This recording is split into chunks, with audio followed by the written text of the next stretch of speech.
Comme le frère d'Ali Baba, il nous arrive à tous de parfois oublier nos mots de passe. Entre les réseaux sociaux, carte bancaire, votre smartphone, votre tablette, votre ordinateur et celui du bureau, les mots de passe sont partout. Mais à quoi servent ces mots de passe et surtout quels sont les risques liés à leur utilisation? Un mot de passe est un mot ou une série de caractères utilisés comme moyen d'authentification pour prouver son identité lorsque l'on désire accéder à un lieu protégé, à une ressource ou à un service dont l'accès est limité et protégé. Le mot de passe doit être tenu secret pour éviter qu'un tiers non autorisé puisse accéder à la ressource ou au service. C'est une méthode parmi d'autres pour vérifier qu'une personne correspond bien à l'identité déclarée. Il s'agit d'une preuve que l'on possède et que l'on communique au service chargé d'autoriser l'accès. En récupérant votre mot de passe, une personne malveillante pourra réaliser des opérations au sein du système d'information de votre organisation en votre nom. Cette action s'appelle une usurpation d'identité.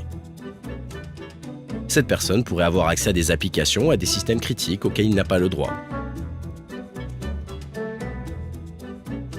Ou elle pourrait avoir accès à des données sensibles ou strictement confidentielles. Votre mot de passe doit donc être difficile à deviner.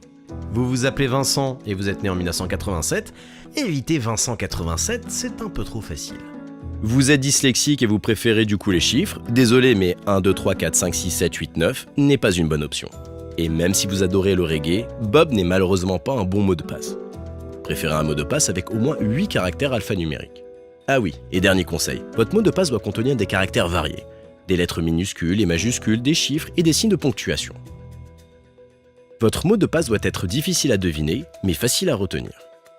Il faut donc inventer une astuce pour s'en souvenir. Pour y arriver, il existe plusieurs méthodes. En voici 3.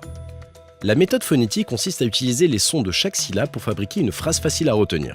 C'est un peu comme quand votre fille de 14 ans vous envoie un texto. Vous pouvez ainsi créer votre mot de passe en vous basant sur un titre de chanson, une adresse ou une phrase qui vous est familière. Par exemple, la phrase « J'ai acheté 8 CD pour 100 $ cet après-midi » deviendra « J'ai acheté 8 CD pour 100 $ cet après-midi ». La deuxième méthode, c'est la méthode des premières lettres. Elle ne consiste à ne garder que les premières lettres de chaque mot d'une citation ou d'une phrase. Par exemple, « Un tien vaut mieux que 2 tu l'auras » deviendra.